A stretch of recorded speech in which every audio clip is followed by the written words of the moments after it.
This is Robert Clotworthy, the narrator of The Curse of Oak Island, and I have a question for you. Could it be that you are listening to The Curse of Oak Island and Beyond live stream? This is a top pocket find, mate, for sure.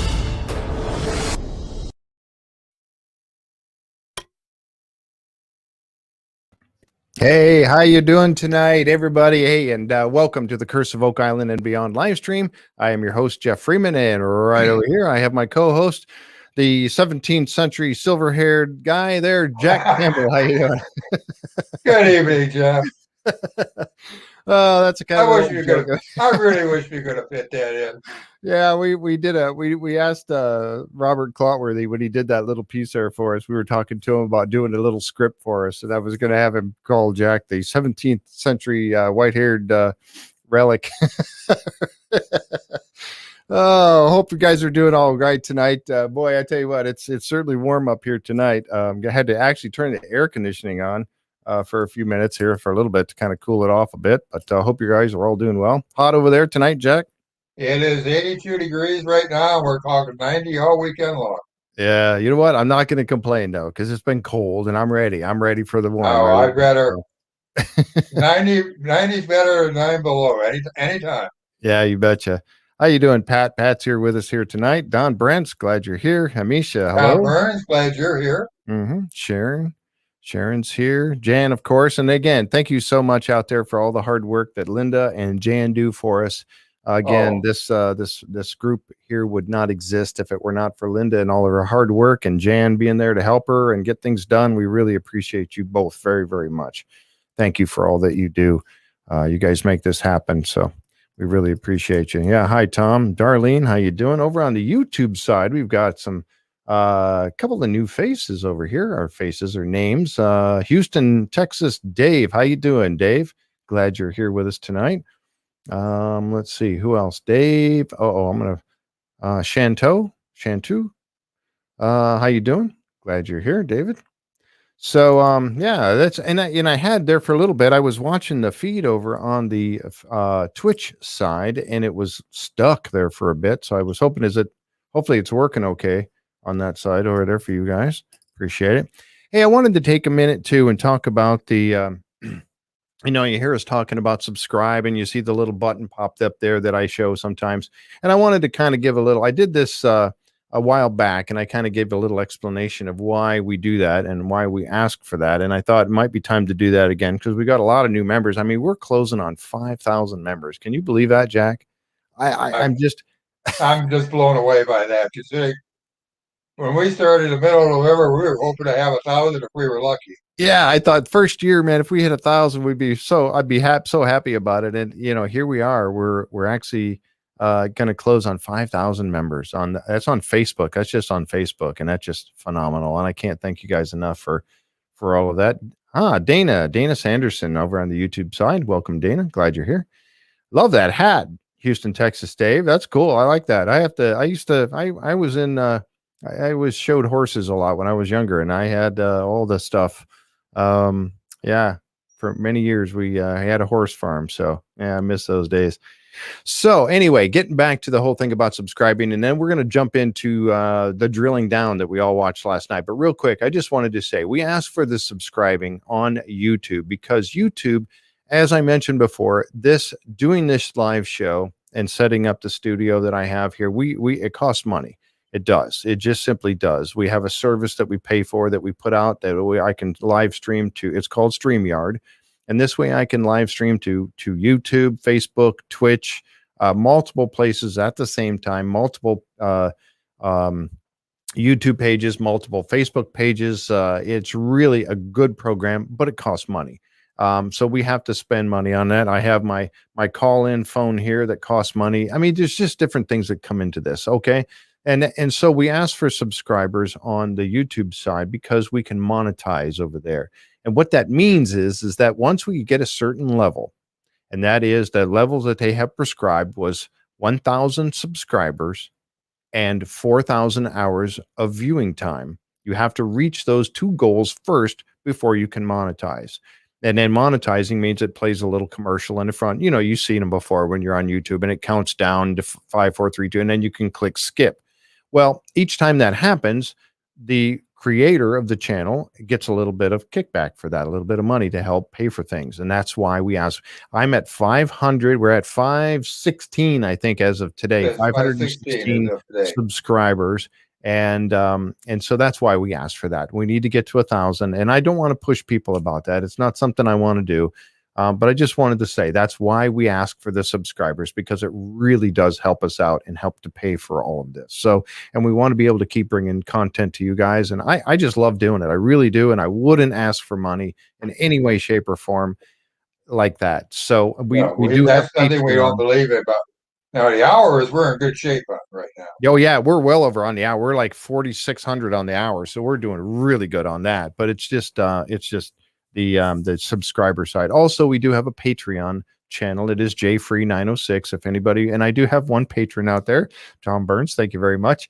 Appreciate you very much, sir. I really do. And so, but we have that out there too. If somebody wants to do that, it's fine. But like I said, it's jfree906. But again, I don't like to do that. I don't like to ask for money. We just want to be able to help cover our costs in doing this. That's all. Okay, enough said on that, and we'll get past that.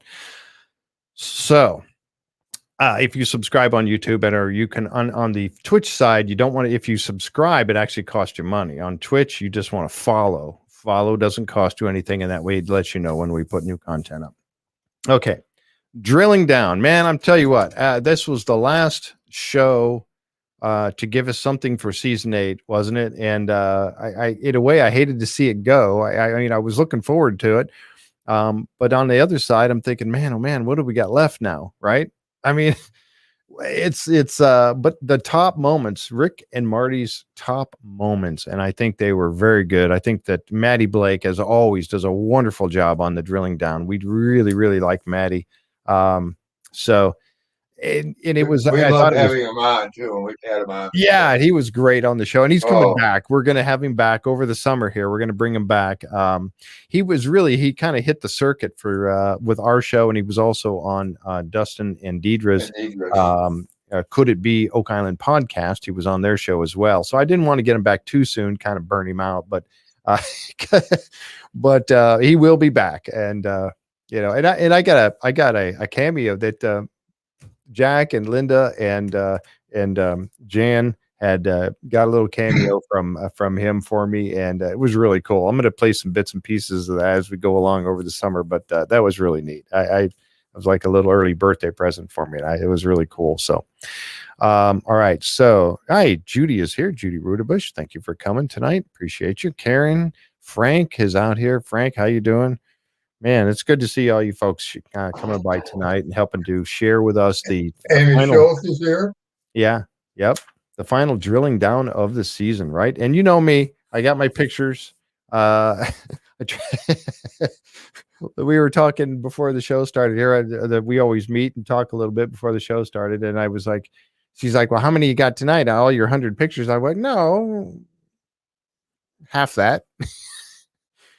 I like my pictures. I'm sorry, but it kind of helps to tell my story as I go along, and I, just kind of follow the show as we go. So, Amy, how you doing tonight, Amy? Oh man, you know what? I was talking about Dustin and Deidre and their Could It Be Oak Island podcast. They do their trivia shows on Monday nights, right? And I was so messed up. I was thinking Monday was Tuesday, and I got all messed up on my days there. But I came in second place. I was in second.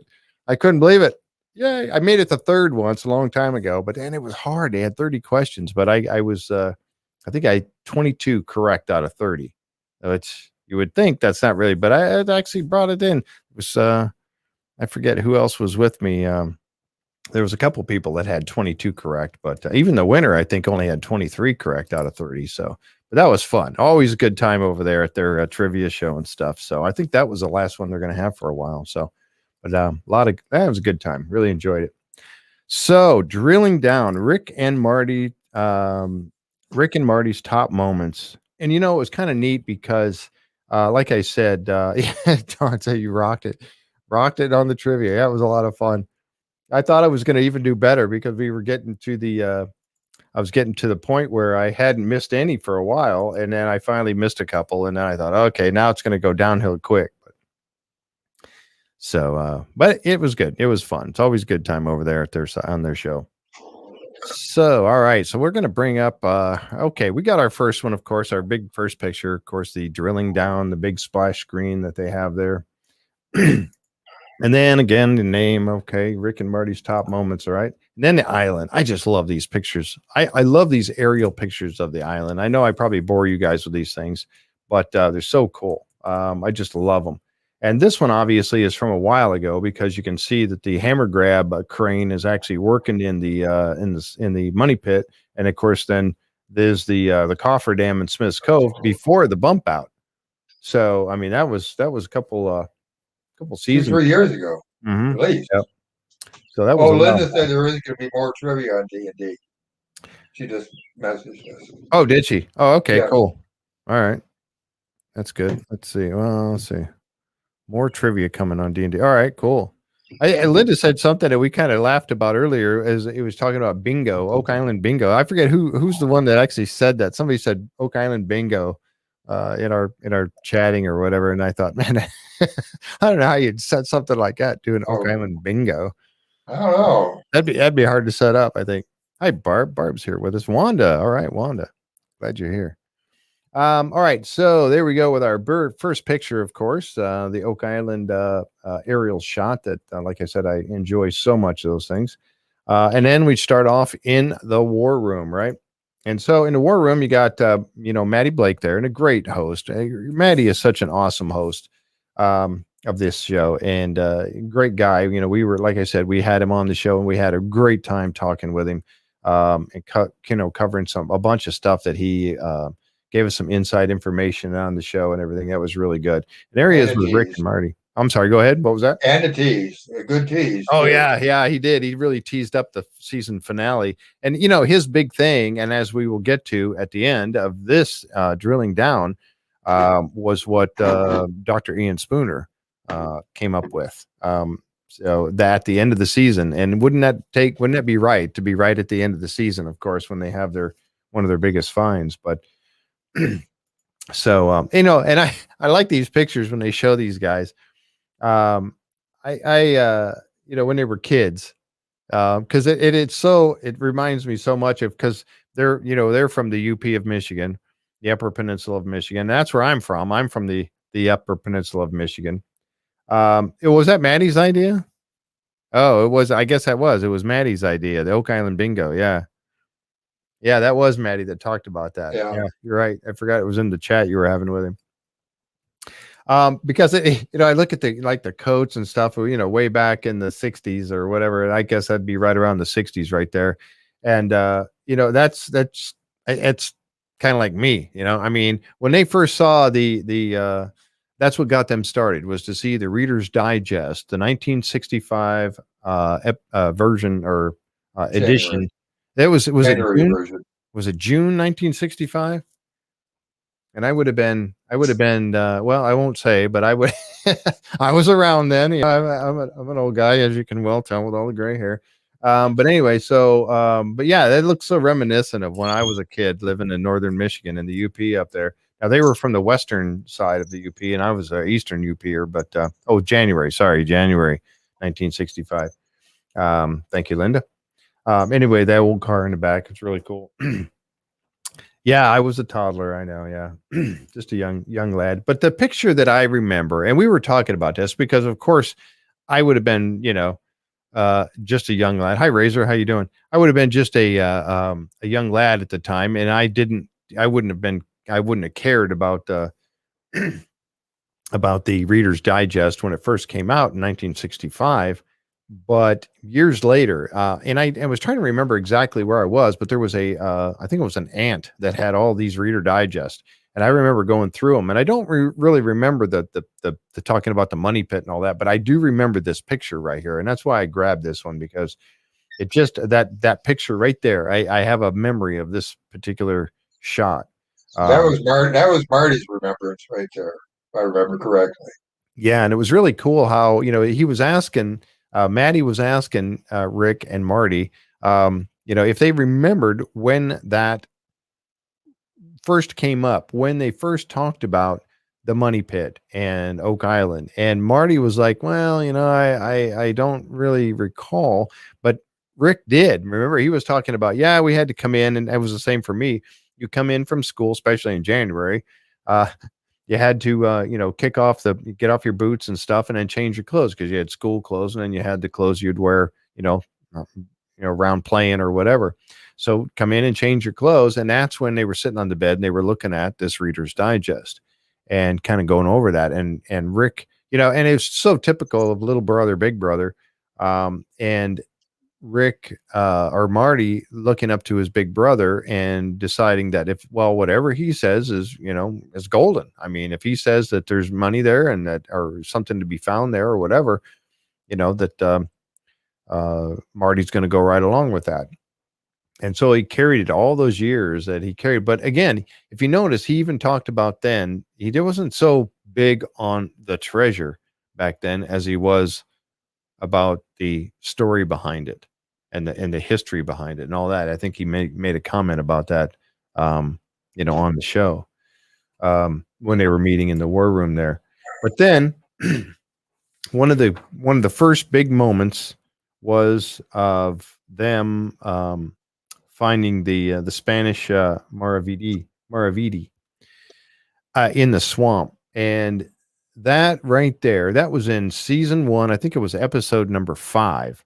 And up to that point, they really hadn't found anything on the island. Now, and they had been on the island, I guess. Now, correct me if I'm wrong, but they were on the island a while before the show started. Yes. I'm not sure. I know some of you. Hi, Diane. How you doing? Glad you're here. I think so. Didn't they say 12? I heard 12 or 13 years they stayed. I heard them say at one time. Yeah, I think they got out there like in 2006. I think is when they first bought into the search on the island. Yeah, that's thank you, Linda. Yeah, they bought into it in 2006. And the show didn't start then, so they were on the island show for, yeah. Oh, hi. We got C. Fulton over on the YouTube side. Yeah, before the show started. So they were on the island a couple of years before the show started. And at that point, they really hadn't found anything. And when you hear them talk about that in the war room there, you're kind of like, well, you found that the first season. But yeah, but remember, they were on the island for a little while before they hadn't really found anything. And so when they had their, and of all places, they have to fight in the swamp for Marty. Yeah, exactly. They had their then metal detection expert, and I don't have his name. I didn't write his name down, but he's actually the one that found it with his metal detector. You could hear him, and he got a hit on it, and then so they started digging. He actually pulled it up out of the muck of the swamp. And then everybody is crowding around and taking a look at it. Rick almost fell down coming over. Rick almost did a header into the swamp as he was trying to run through the muck and get over there to it. But yeah, Tom Burns says, "Oh yeah, you had to change your school clothes or else." You're exactly right. Yeah, if I got my school clothes tore up, I was in trouble for sure.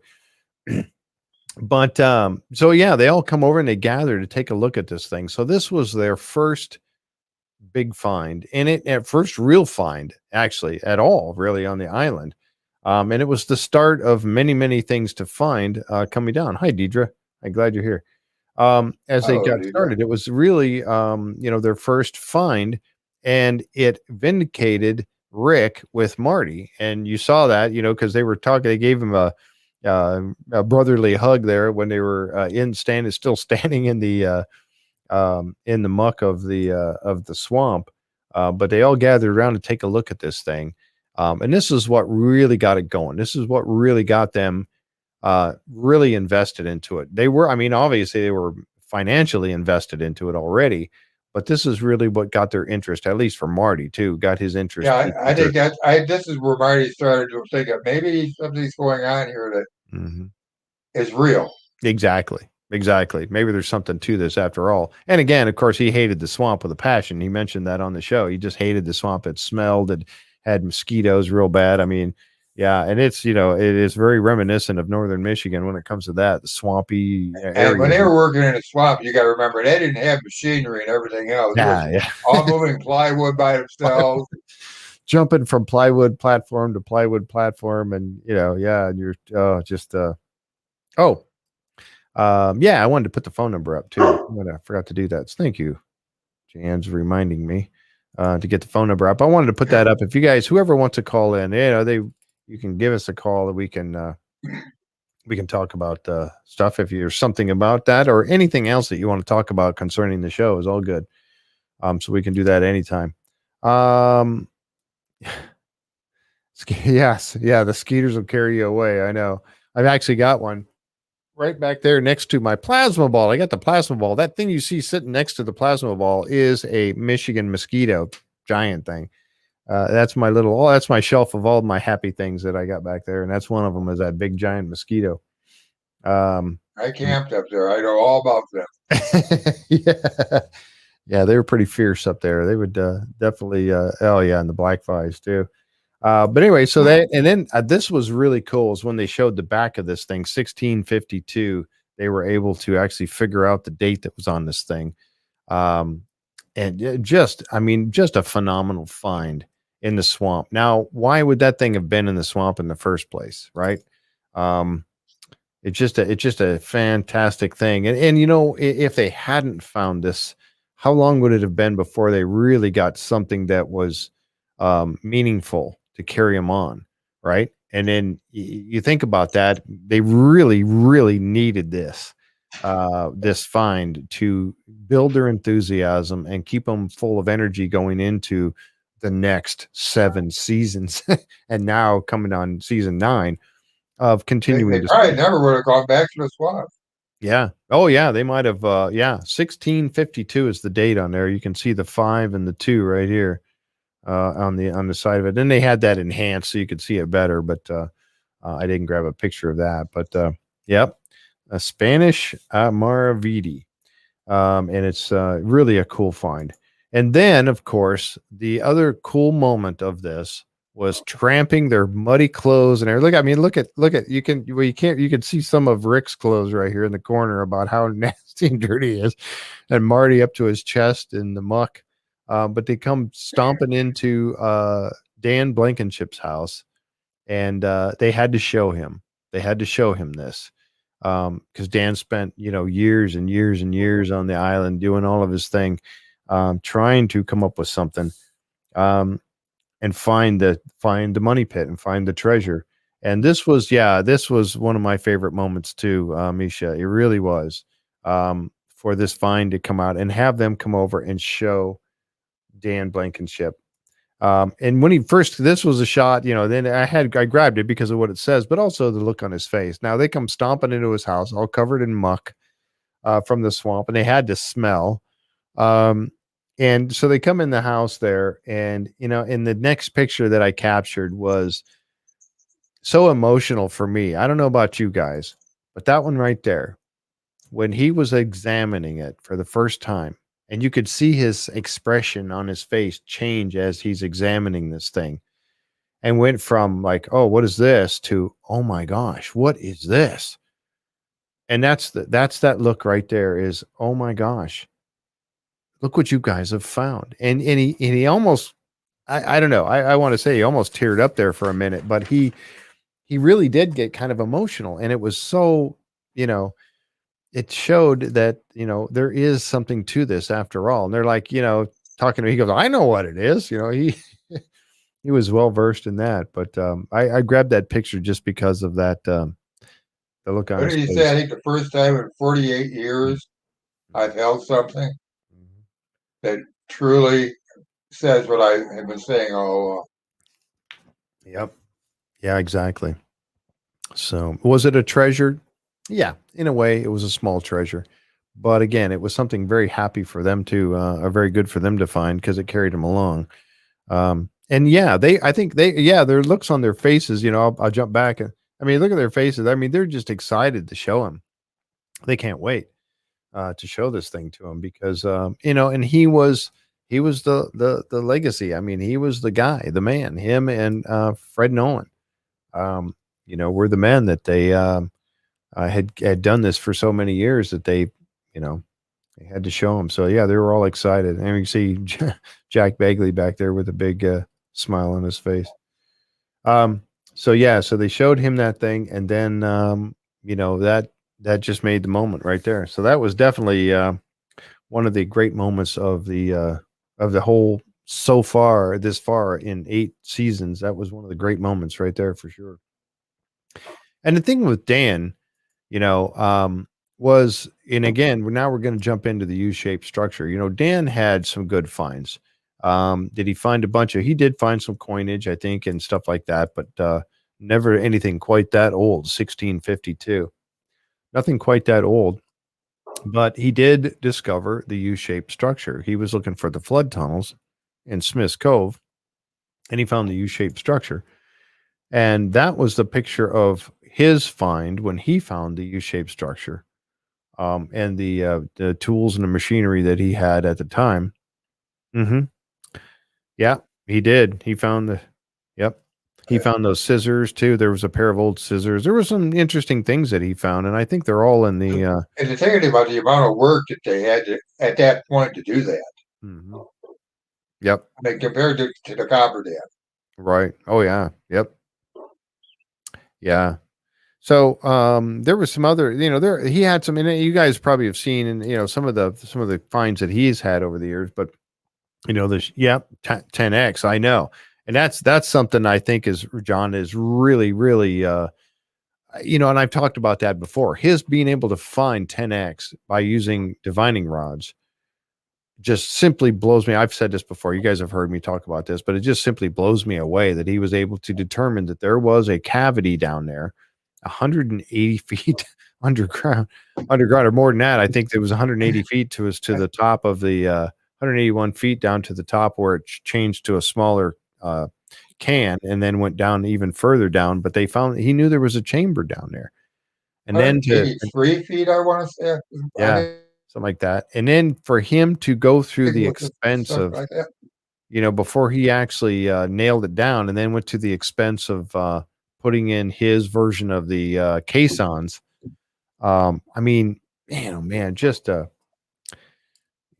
that to me is a phenomenal find in itself. And that's what's cool. We saw last week, the fact that they are going to go back and possibly do something with 10x, which I think is really cool. They're going to reinforce it.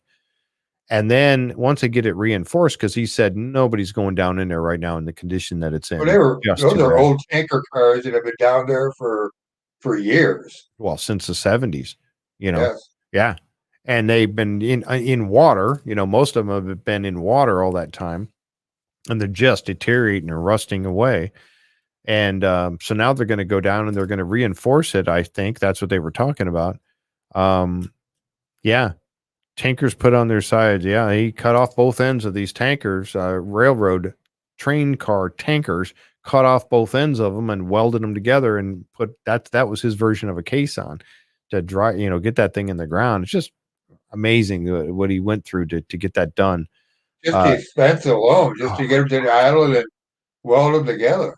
Yeah, that's just amazing that what he went through to put that. And we see him now. We got Rock Equipment Company comes out with Choice. No, not Choice Drilling, but Irving. Thank you. With Irving coming out there, Irving bringing out the crane, and then Rock Equipment, Vanessa and her crew coming out with the oscillator to come out and put those big caissons down there. That's pretty simple. I mean, it just takes a while because it's a very slow process, but Dan did it the hard way. Oh my goodness, with the technology that he had at the time. But oh my goodness, the effort that man went through to get that done. But anyway, so that was one of his great finds, and I really, really hope that they do some more with that. Coming up, like they talked about, coming up and doing more with 10x, because I'd really like to see that get explored more than it did before, for sure. We can hope. I hope they don't have a certain year again. That's the only thing that bothers me right now. Well, and unfortunately, and folks, some of our folks that are up there in Nova Scotia can kind of give us a heads up of what's happening. I heard they're extending into June now. They have extended into June. Man, our prayers are out there for you guys. Really, seriously. We hope that you guys get this fixed up real quick and get back to some normalcy. Yeah, exactly, John. That was one of the things that I had mentioned too. Is that supposed to be some kind of a tunnel? And I know that when they sent down that scan, when they did the scan of 10X. And then they sent the diver down, and they were looking around. I think it was John Chatterton. I think Mike Huntley. When they went down and they went and took a look at that, and they really didn't find anything. But he did talk about an area where it did seem like a tunnel was going off in one side, and of course didn't explore that. But so we'll see. Maybe I'd really like to see that get explored, and I know Rick would too. So hopefully they will be able to do that this year. But that would have to be done carefully. Boy, if you're underground that far. Ooh. Yep. Hi, Janine. How you doing? Glad you're here. Judy Rudabish says, don't forget Dan Hensky down there digging in 10X. Yeah, you're exactly right. And what a guy, that Dan Hensky. And we talked about that before, about how much of that man just remembers everything about this. He amazed me if you remember the episode where he says, "Oh, there's coconut fiber right over here. Mm-hmm. You got to get there before high tide." Yeah. And right there everybody says, "Huh?" right there. And he just walked right up, and there it was. Yep, there it was. Exactly right.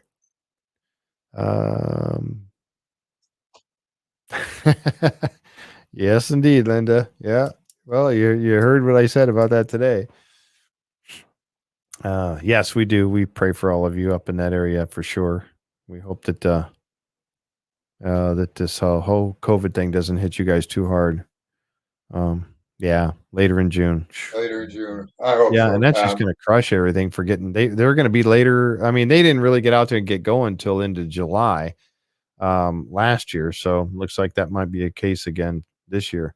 Yeah, he is very sharp. For Mary says, Dan Hensky amazes me with how sharp he is at 80 years old. Yep, he has a great memory for sure. And then this picture here is of course, Rick and Marty's effort to uncover the U-shaped structure. So you see the difference between the two. There was Dan Blankenship's, and then here is Marty and Rick's. With the cofferdam, just made all the difference in the world to be able to get in there and really excavate that properly. And the big thing about it too was not only the fact that they were able to get it uncovered, but also the fact that they got it dated. That they were able to, because they did not do that back in Dan's day, to find out. And Marty is always with his fist on the table saying, "Show me something that dates back before they found the money pit in 1795. Show me something that dates prior to that." And so they find this. They went out there. They were looking for the flood tunnels too, but they also wanted to find the U-shaped structure and take a look at this. And there it is. And then so they took some and they cut some pieces off of the wood and got it tested from there, and also from the slipway. And it dated to around 1769. So there you have it, Marty. There's your evidence of something prior to the finding of the money pit, 1762. And they said that all the samples of wood that were taken from around that area were all about that same time frame in the mid 1700s. And he also indicated too, at the same time, he was talking about the fact that now that tree would have been from that time period, but you're not generally going to cut a tree. Now, if you say, well, maybe that tree was sitting around for a while and they didn't use it until many years later. Well, if a tree is cut down, it's not going to last in a wood pile very long before it rots away.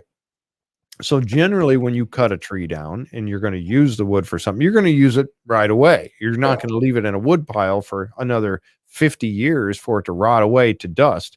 You're going to use it quickly. And that's how they know that was dated prior to the finding of the money pit, 1762. Even if they waited a year or two, that's more than they're going to, they're not going to wait too long before they actually use those logs for something. So you know that there was right about that same time frame. The other But, thing that amazed me about that is how much more they found when they finally drained everything off. Mhm. It seemed like Yep. every time they turned around, they found a new setup, something. They're going, where did this come from? Because it's Right. never been documented before. Right. Yep. And you know that this, you know, they were kind of, and the question, the big question was, well, who actually used this? Who built this in the slipway, and who built this U-shaped structure? And they're thinking it was a military installation, or at least I do. I think it was I don't know that it was definitely, or that it was there at the time by the depositors putting something down in the money pit. Um, I don't know. You know, was it the military that was actually the British British or military French? or the French? Yeah. So anyway, that and you would have to look at that if you could figure about 1762, who was in control at that time of Nova Scotia. So that would tell you right there probably who put this in there. So that was a good find. Oh, and those the numbering, the Roman numerals, numbering those pieces.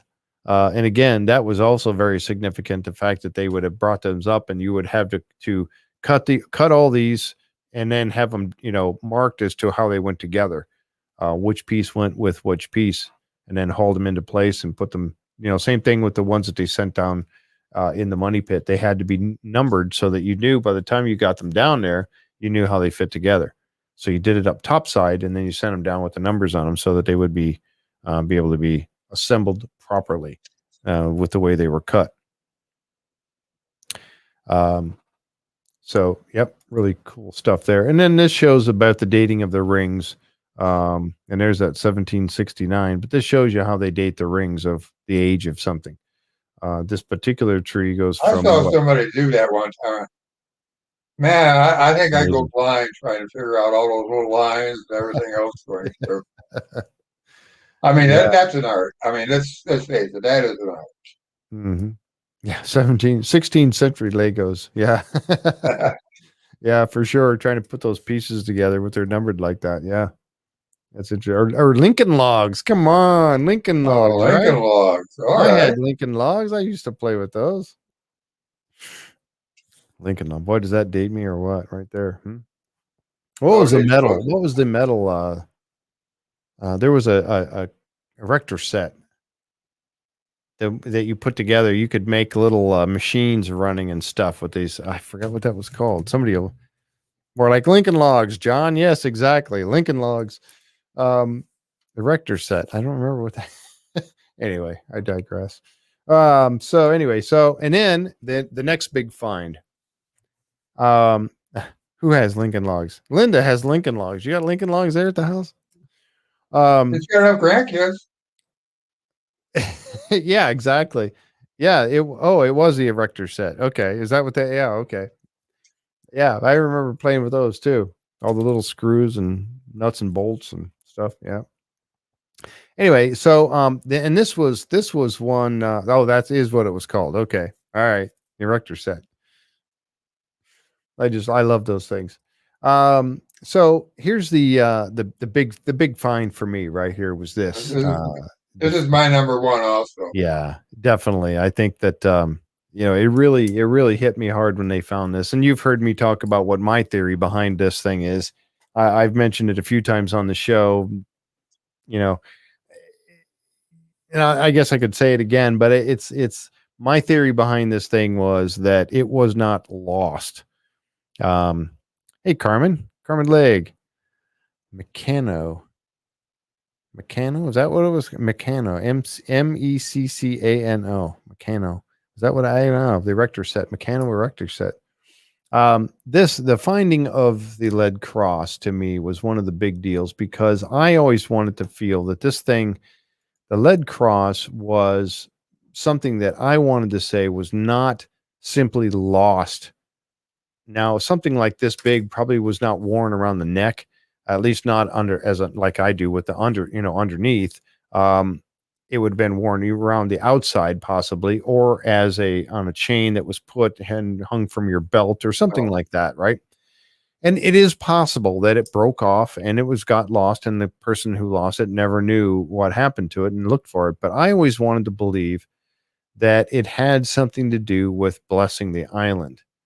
That because they found it right there in Smith's Cove, and it just seems like something that somebody would do. Then they travel all the way across the ocean, and I'm not gonna, I want to say Templars, baby, but you never know. We're all with Gary on that one, I'm afraid. Yeah, but coming over and then blessing, the land when they arrived, and leaving that there as a blessing for that land. That's something that I want to stick to. I don't know if that's the case or not, but it just seems to me like that's a fitting thing. And then that person would have left it there as a blessing for this arrival into the new world. So anyway, I could be completely my temporary theory is because the date that they said it was and where they found it was in a Frank Templar territory in France. Yeah, exactly. Yeah, it was dated. They took the samples of the laser. Jen was ablation. Laser abrasion. The sample that they took of it, and they found that, and they had that guy who was on the drilling down last night talking about exactly where it was found, or where the lead was likely mined from in France, an old mine that was shut down because he kept having to go back in time to figure out where it came from. And sure enough, 14th century. Was that the 14th century? Oh, that was a 14th century prison. The laser ablation and dated the lead to pre-15th century. Okay. And the cool thing about this, and again, we've talked about this before, but the really, really cool thing about this was that thing was found about a week after Rick had been over to France and was actually in that prison, the French prison, where he saw the carving on the wall, and there's a picture of it. So he saw this carving on the wall of this cross. And then a week later, he's back on Oak Island, and Gary finds it in Smith's Cove. I mean, how coincidental is that? I mean, that's, in my world, I talk about this all the time about being a Christian. There is no such thing as a coincidence. It's something that was meant to happen if you're meeting people or whatever it may be. But there they are, side by side, the two of them. And the thing that I note on them is how the head is tilted a little bit to the right, and this head is tilted to the right. Just in this line right here. It goes down between where the legs would be right here, and here's that line. I mean, it's just too they're too much alike. They really are. And they didn't have tools in prison to do that with either. Yeah, well, the one guy said their teeth, but I can't imagine they're doing it with their teeth. But I can't imagine trying to chew on them. I mean, you can't even really get your face up there to do that kind of thing. So they found something that they could use to chisel that out with. But anyway, I just love this picture, how the two of them side by side like that. I mean, they are and knowing that the lead came from a mine in France and dated to pre-15th century. I mean, and who brought it over there? Now, that doesn't say that it was brought over in 15th century, very likely, but it doesn't prove that. It could have been from the 15th century or pre-15th century and brought over in the 1600s and lost then, or blessed then on the land or whatever. Doesn't mean that's when it came over, but it's just very interesting, the fact that it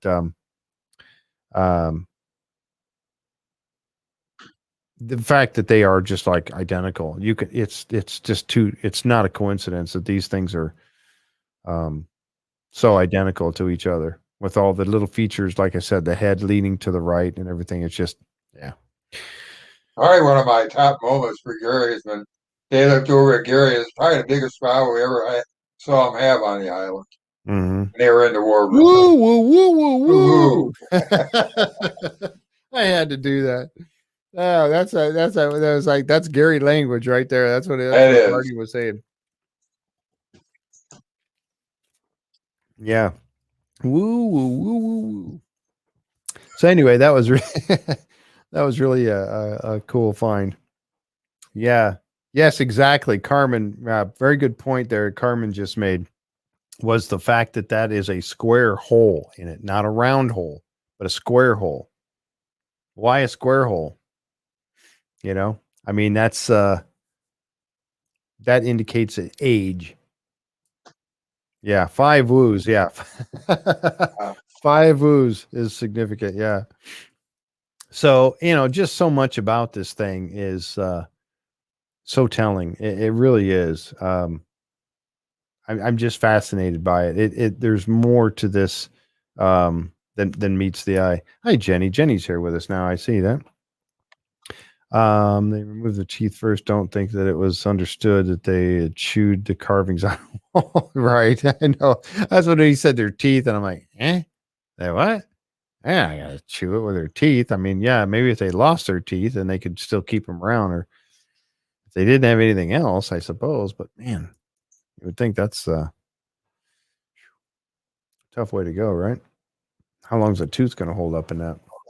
Not long. Right. And then we get to, we move on from there. And another one of the big moments that they had was when they brought out author David McDonald to the island and talking about his Reader's Digest article that he wrote for the January 1965 Reader's Digest. Hi, Barbara. That was the 50th year since that had been printed, they said. Really? Yes. I didn't know that. That's awesome. 35 cents. You know, they were talking about the money pit. And so, yeah, right there. Oak Island's mysterious money pit. And at that time, down there, but for 170 years, nobody's been able to solve the riddle of how to get at it. 170 years at that time. David McDonald, condensed form from, and he actually had, you know, one of the books that he brought that had the article in it. That was a 5-page article, which was a big article on that day for that. Yep. And that, you know, like I said, this is what started the whole thing. And they were talking about the fact that, Linda just linked it for me. Wow, that's quite an erector set. But I guess in Canada, I was talking about the erector set, and in Canada they call it Meccano or Meccano. I don't know if it's Meccano or Meccano. Give your boy Meccano this Christmas. That's really cool. You have to put that on the page. So getting back to this. Okay, so the money pit. So they bring out, and that was a really cool thing because they all got a chance to actually meet David McDonald out on the island and have him actually come to the place where he had written the story about all these years later. And there he is there. And it was really cool because he brought out his book that he had, you know, with the original book that he had. I guess it was, many people did back then. They got the readers. It was Houston, Texas. Dave said, I remember his parents getting the Reader's Digest in the mail back in the 70s. Yep. Yeah. I can remember that. Showing my age. Yeah, I know. Let's see. I was just reading this. Razor said, Jeff, did you get the app, The Curse of Oak Island? They came out with the game. You get to pick your lot and you get to metal detect. Oh, no, I haven't seen that. I haven't seen that either. We'll have to check that out. You know, you talk about the Reader's Digest. Rick had a story that they could go to the library on a Friday, but he could only get one book. Right. That was it. Right. And he always tried to get the Reader's Digest book because he figured he got 30 stories out of it. Right. It had multiple stories in it that he could read. Yeah, exactly. Yeah, and that's why I liked it too. But of course, mine, you know, like I said, it was around when I was, you know, old enough to really care about it and start checking things like that out. But oh yeah, it is new. I think I did hear about it. I haven't seen anything on it yet. Actually, I think Brian was telling me about it, but I didn't have a chance to really check that out yet. Let's see.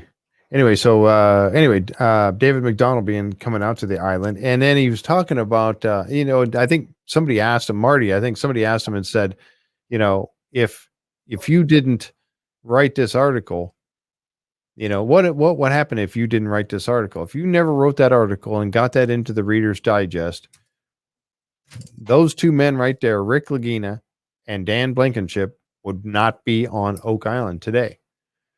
And it was significant. And I know that they talked a little bit about Dan's, later in life when he finally gave up searching on his own for the treasure.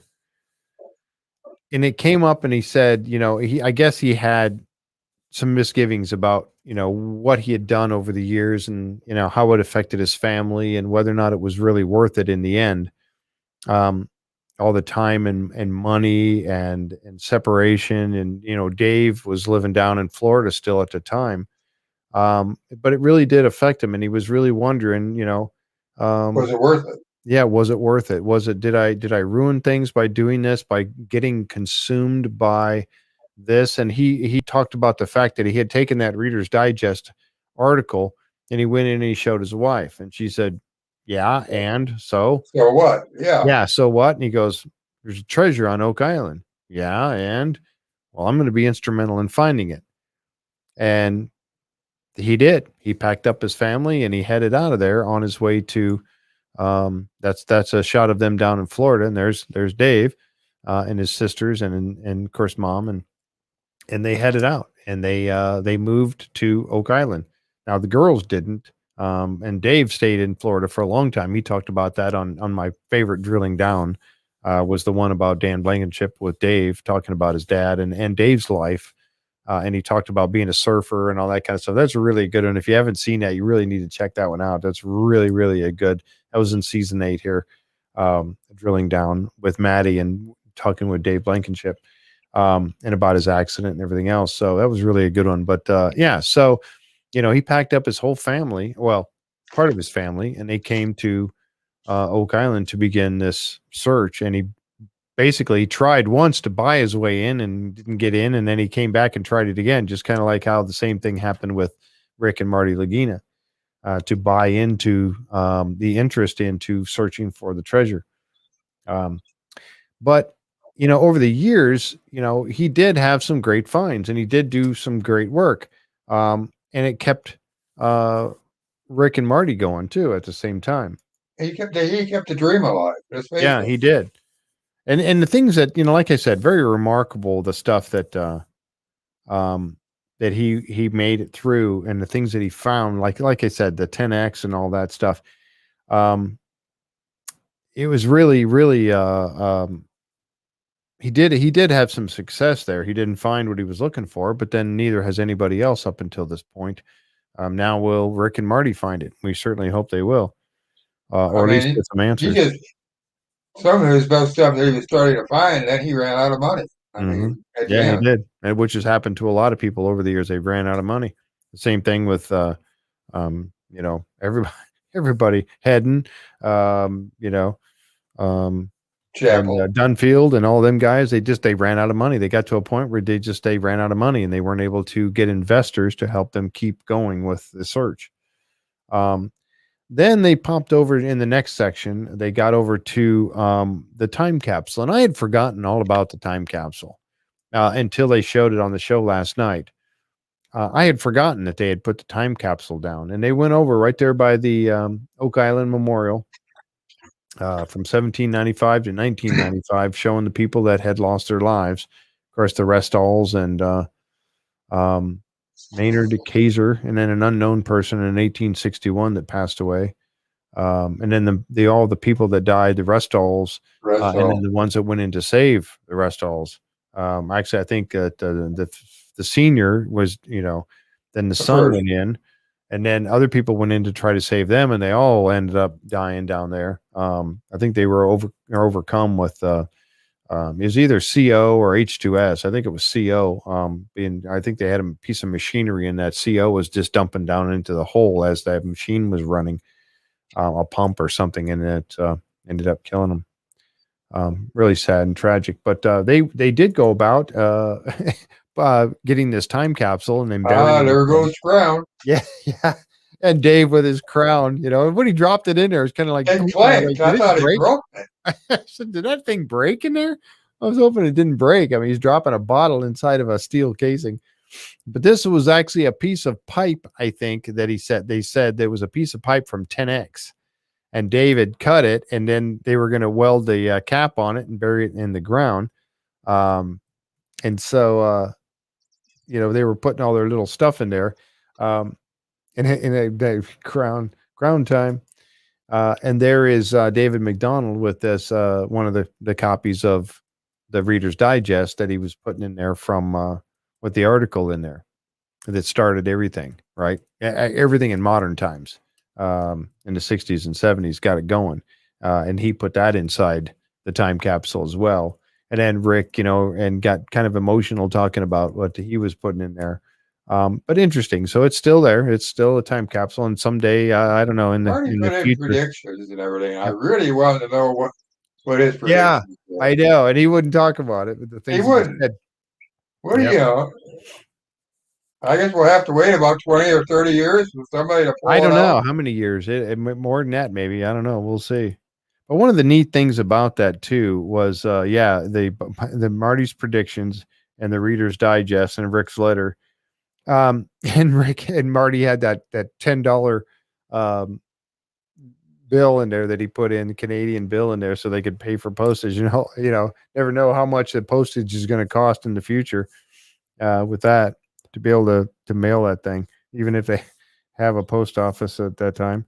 But one of the neat things that I think that Matty had brought up with Marty during the war room session there, and he had said to David McDonald, Marty had said to David McDonald when they were in the war room way back then, he had said, you haven't changed the world, but you changed Oak Island.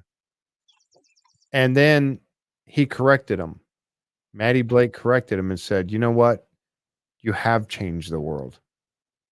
And I think that's so true, because Oak Island is known about the entire world now. Everybody, It's a worldwide phenomenon now. It is. It's a worldwide story that is going on, and all the people that are on it, like our friend Carmen, world-renowned blacksmith now, for what you've done with it too. So it's become a worldwide.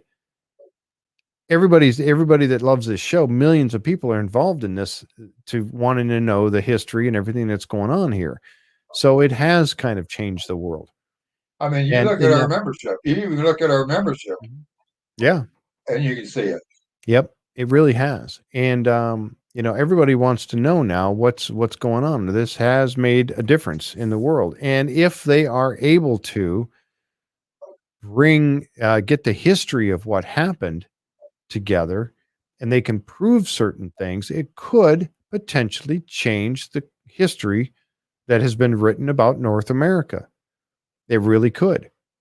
And they've mentioned that a couple of times on the show. So could it change the history of the world in some way? You betcha. It very well could. And that's what I'm really interested in. Sure, we would love to see them dig up a big old treasure and pull out, all these coins that they say are possibly still down in the money pit area. But it's interesting to see that, because we need to, it has changed the things. And if this history is what we're thinking it is, of who has been in North America and when, and where else did they go in North America, it could change our history books. And I think if they could find the chapel vault, that would be huge. Yep. I agree with you. So, yeah, so they did that, and they got everything put into the time capsule and got that thing buried. I was just looking at some of the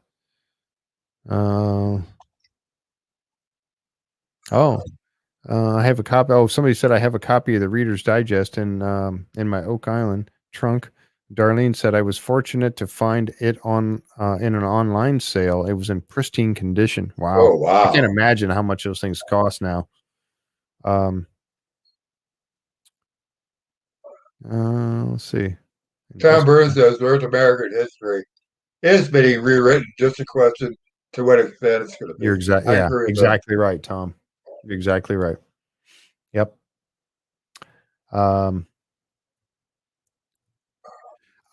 See Fulton on the YouTube side said, talking about the original depositors being Templars. I want to think so. And that was kind of interesting when they had gone around the room in the final, the last week's drilling down, and he went around the room and he asked them. He said, what you thought, what theory did you hope was the true theory, and which one did you more likely believe was true? And most everybody said they wanted it to be Templars, and I'm on board with that too. Yes. And some people you ask about that are just absolutely Templars. No, the Templars were not. I don't know. I'm not going to rule it out because there's a lot of evidence to show that maybe they were.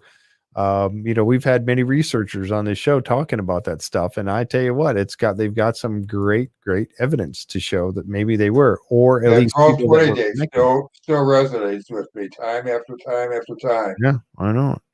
Yep. Let's see. Did Rick save his copy of Reader's Digest? I don't know, Barbara. I'm not sure. He never talks about still I don't know. Maybe one of our members knows. Has he ever talked about still having his copy of that Reader's Digest? I do not remember that at all. Yeah, I don't either.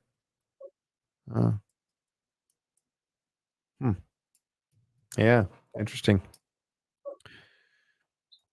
And that's there was Rick, and the whole group that was around there as they were getting ready to put everything into the time capsule and send it on down.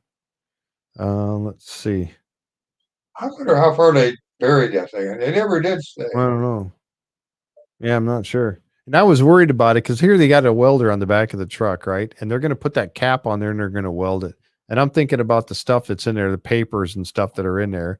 And now maybe a broken bottle of Crown, and they're going to start welding it. That will light everything up real good. And there's sparks falling down inside that thing, and poof, they open it up, and 100 years from now, and it's all ashes. It's all ash inside with some glass. I hope not. I hope that didn't happen. But I was thinking about that. They're going to weld that thing. They better lay it on its side, keep everything down at one end, and then weld it. I kind of held my breath when he put that down there. We heard that clang. It was oh my God! You're like, oh, I hope that didn't just break. Anyway, this was kind of a cool picture here that of the team back then, and with the late Dan Blankenship. And then that jumps right into the next section of the top moments.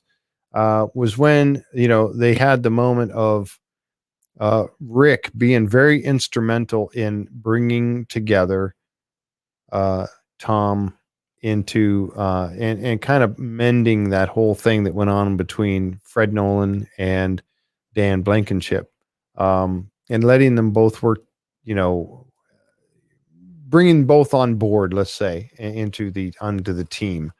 And something that Fred had said in there was like, it certainly hasn't, I forget exactly how he said it, but he said it certainly hasn't done any good all the years. Let's see. Dan Blankenship and David Tobias felt that Fred's 8 lots purchased in 1963 were obtained under illegitimate circumstances. And that went to the Canadian Supreme Court before it was finally ruled out. Yeah, and they said both of them spent, $100,000 each or whatever to fight it. Fred ended up winning in the end and was able to keep the lots that he had. His 8 lots. Yet they fought, but they respected each other. Right. And each thought each had valid points along the way. Mm-hmm. Yeah, because that was something that Dan had said that he thought that Fred was a fantastic surveyor, and he complimented him in several ways on that kind of stuff. If only the two of them could have worked together, that would have been over the years. I mean, they started out working together, and then just I don't know, was it the treasure, the your desire to be the one that finds it that drove them apart from each other and started that whole fighting thing I between think them. somebody had to be the top dog, and neither one wanted to give that up. It's Right. just my opinion. Right. And then the way that, Fred went about buying it, it was kind of a backdoor deal that he kind of found a way to buy that land, or get that land and obtain it. And then it was legitimized by, the way he got it. But, Dan, of course, didn't like that at all. And that just made a big, and then they blocking the road and a whole, what a mess. But if the two of them really could have worked together, what they could have done. We might not be here today. We might not be watching it now. They might have already solved it if they had worked together. But the thing of it is, you look at both of them were very, with the finds that Dan did over the years and the things that Fred discovered over the years, and he being very adamant about the fact that it was two separate islands, that water flowed in between the two, and that there was some sort of ship that he started to find pieces of a ship. He was finding scuppers and he was finding beams. He was finding, things that led him to believe that there was a ship sunk in there in the middle between the swamp and then covered up. And they were finding bits and pieces of burnt wood. They were finding all kinds of things that would lead you to believe that that might have been the case. But he was very adamant about that. And he knew that the swamp had a lot of secrets. Now, he wasn't around to see it be drained, with the fact that I believe he died, Fred passed in 2016. So he wasn't around to see the draining of the swamp and the things that they found there. So, and then of course Dan passed away in 2019, but it just to being able, if Fred could have seen today what they accomplished or what they found, and there was the picture of when they went over to the house. I believe this is the house that Rick was living in at the time. And or I don't know if it's his house he has on the mainland but anyway, they had Fred come over and they sat down and talked with him about joining the team and allowing them to work the swamp and to be part of this. And he finally said, yeah, let's do it. He goes, it's time that about time, to do that. And isn't it amazing how the sons get along so well? Mm-hmm. Yeah, Dave and Tom. Yep, exactly. And Tom is full bore into this now. Yeah. Oh, yeah. And the thing that and again, just like that picture of Dan Blankenship when he was checking out that Spanish coin for the first time, that was a really good moment for me. But also was this next picture right here was a very good moment for me right there. And that right there was the friendship handshake between these two men to say, let's work together and get this done. So, here's my land. I wish he would have shared all of his maps. I think that like Dan Blankenship had all this stuff in his file cabinets in his basement. I think that Fred Nolan also had a lot of stuff that we have yet to see. I think, but I don't think they got half of what Fred had. I agree. I don't think we have either. But that was a key moment right there that for me anyway, to see them two shake hands and say, let's do this. Yeah. To me, Fred was always the more secretive one.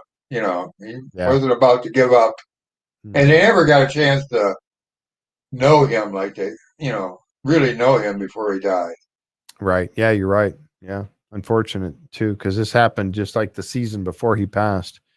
But yeah, Linda said it would have been better handshake with Rick because Rick was really the one that was most instrumental in bringing them two together, to bringing him on board with it all. And, but still it was a very good moment, I thought, in the show or in the life of the island and the things that are going on there. So yeah, cool moment right there. And there they are too, and even, Dan, I think Dan, before he passed, had said something about that too, that, he had regrets that they should have worked together, that they could have accomplished more, by working together. Unfortunately, they didn't. And it was just turned out to be, always after, fighting with each other about everything that was going on, which was a sad thing. So, and neither of them got a chance to see, the end result, and neither have we so far, but we'll get there. But now, like you had mentioned just now, Jack, was that Tom Nolan is involved in it. He wants to see what's going on, and he's offered up his the land to, they were digging right in his backyard, right up to the back of the shed there. Right up to the back of the shed at the end of the year. Mm-hmm. Isn't it amazing how far they got? I mean, how far up they went this year. Wow. Right. Yeah, now turning now and heading towards the money pit, right? Still right there on their property. I they might be off their property now.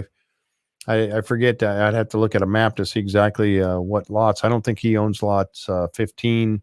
I don't think that Tom does. I think that's part of Oak Island Tours owns lot 15, but because they're turning and heading that way now. But anyway, but glad to see that they're involved. And we know that Dave is retired from it. He doesn't want to spend his life like his dad did, doing it. He wants to retire and enjoy life away from the island some, but he's still part of it. And they, we had Matty even said that Dave they still contact him. He still talks about it, and he's, going to come back. We'll see him again, I'm sure, before too long, coming back and joining in with things. Well, he lives on the island in the summer, if I remember correctly, and then lives in Florida, I think, in the winter, if I'm correct. Yeah, I don't know.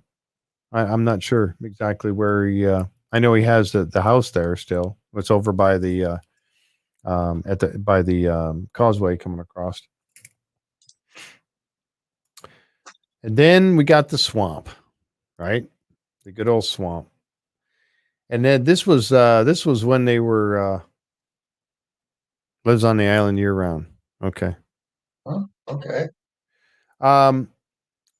Here they are out in the inflatable Zodiac, or I call them Zodiacs. Anyway, they're going out there and they're getting into the eye of the swamp, and I this whole thing here looking for what the swamp was all about. But I love this picture here, and I had to throw it in there, of good old Gary, the metal detection experts out there looking for rocks. And, just to see Gary in a wetsuit and doing that kind of thing. We don't. How often do we get to see him when he's not wearing his top pocket fine shirt that he must have a whole bunch of? He must have you open up his closet and there's about 15 of the same type of shirt hanging up in there, same color, same. But anyway, so out there looking for, and again, going back to the eye of the swamp, I think the eye of the swamp is something that is so important. Well, I could go on and on. You guys heard me talk about the eye of the swamp before, and how much I think that there's more to it than just a clay mine. Right. With the rocks that were lining around it and stuff.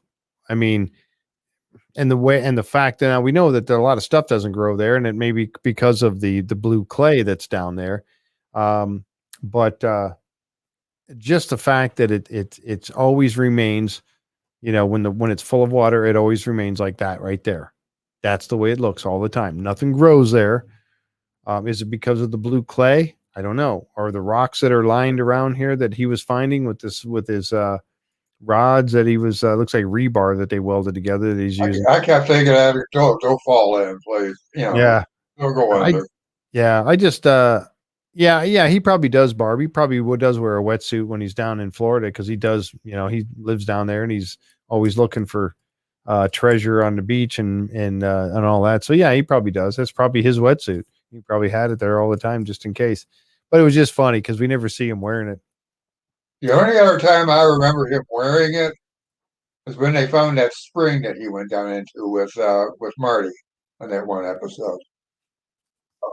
And they never really went back to it, but he went down in there to metal detect with a wetsuit on. Mm-hmm. Yeah, that's pretty neat. And there they show the artist rendition of the eye of the swamp right there with the ring of boulders around it and the blue clay. I don't know. I just think that it's interesting to see that that eye. I just think the eye of the swamp is more important, and there's something to it more than just a blue clay mine. I just want to believe that. I may be completely wrong, but I just want to believe that it is. Well, Aaron's not. Remember, Aaron wasn't real sure about that either. Aaron wanted to take another look at it. Yeah, and hopefully sometime they will. I mean, I know this year they were heading that way with the Stone Road, but now they've turned and heading toward the Money Pit. But they are talking about heading west. That was something that Marty said in the show last week, drilling down last week, that they were talking about the fact that they are going to start exploring on the western side of the island. So maybe they will get to see what's happening with the eye. Now we know that there was that one excavator, the one with the wide that works in the swamp all the time. Was working over there by the eye at the end of the season. So what they were doing over there, we'll find out. But yeah, Tom says I'm not sure it is a mine. The blue clay has been brought in. That's what I think too. I agree with you, Tom. I really think that's the case. To seal it up, it was used to seal something up. I still believe that. I don't know. I could be wrong, but I'm saying get in there, put a cofferdam around it to keep the water out, and let's dig it up, find out what's in there. I'd be voting for that. I'd be if I was in the round that cofferdam all the way across. Let's do both. Yep. Yeah, do both. Find that ship shape anomaly, get that cofferdam around that, but go ahead and extend it all the way around the eye. Dig that baby up, because I want to know. I want to go down below that. If we ever get Dr. Ian Spooner on the show, we're going to ask him about that too. Let's see. Fulter asked, do I recall correctly that there was a small road type thing? Let me see if I can bring that up. Close to the eye, artist rendition sort of depicts it. Yeah, I think so. Yeah. I think there was. I think they got it a pathway is what I think they called it, if I remember correctly.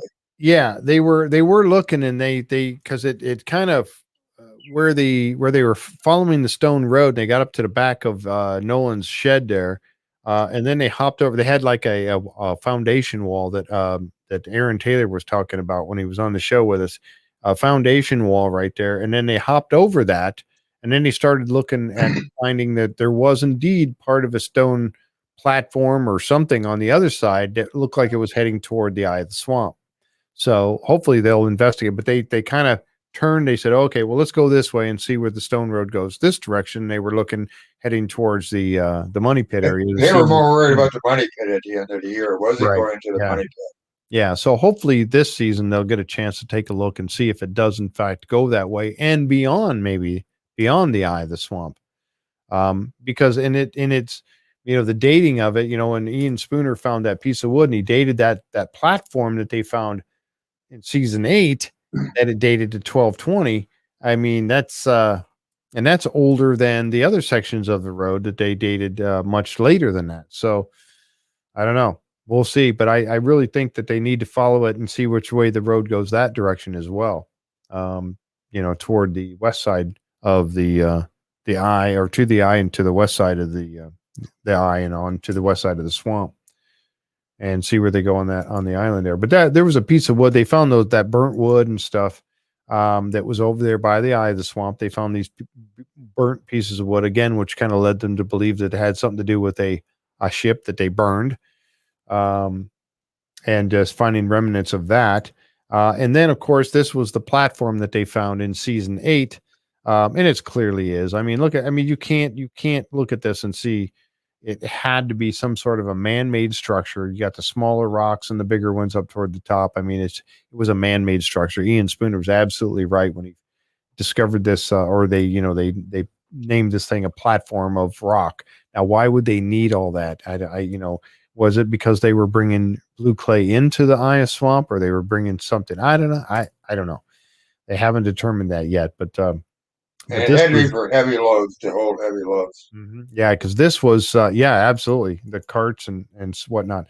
That stone platform was found right about in here, just north of Nolan's Peninsula, right around in here is where they found that one. And then the stone road that they followed came up over here, came all the way across, and then part of it turned right in here and headed off to the east, and then part of it they've seen followed over here heading towards the eye of the swamp. So,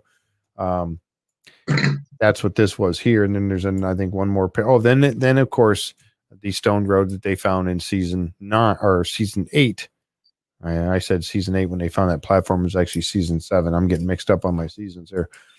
But now this year too, this was a significant find. The swamp definitely has a lot more secrets to reveal, and this thing was just phenomenal that they found this. I believe that it's part of a wharf that extended out. Now that we've seen the wharfs that were over on the Ball property, lot 26 and 27, I believe, or 25 and 26. 25 or 26, I believe. Right. I think you're right. Yeah. So they found these stone wharfs, what's left of them right there. And then they found what's the crumblings of them down in the ocean there. And that Tony Sampson found when he was out there looking around with the metal detector and observing that stuff. That they found that. I think that's what this was, that it was actually part of a wharf at one time that went out and it went across the road, the man-made road this was man-made too, but I mean the new road that they got on the bottom of the swamp. This was this was what remains of a wharf, I believe.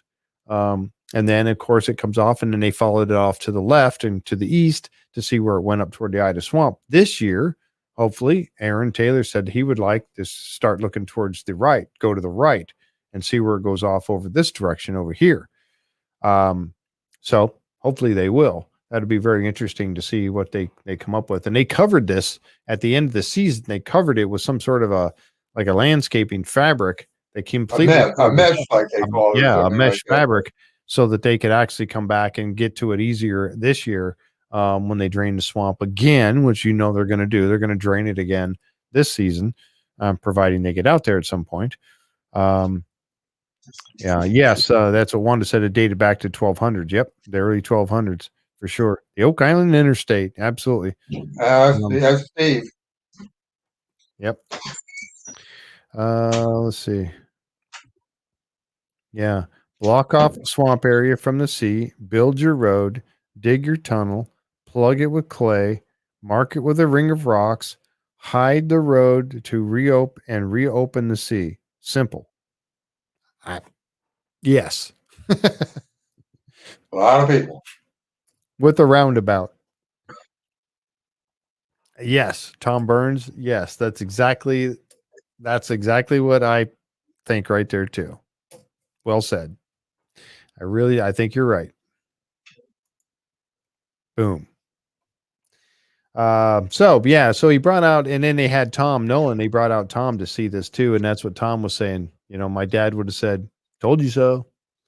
So they had Marty out here taking a look at it and Tom taking a look at it. And then the final part of the show, which was the money pit. And the money pit again, one of the things that before we get to this part here, where Dr. Spooner was finding the silver in the water samples, the money pit definitely had, over the years, they had so many different finds with this thing, right? This right here I thought was really interesting. This was the gold-plated British military button. Now, why was that thing found so far underground?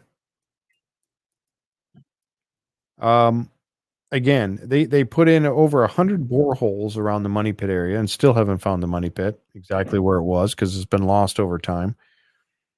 And that's just 1 year. Yeah. And about 10 caissons.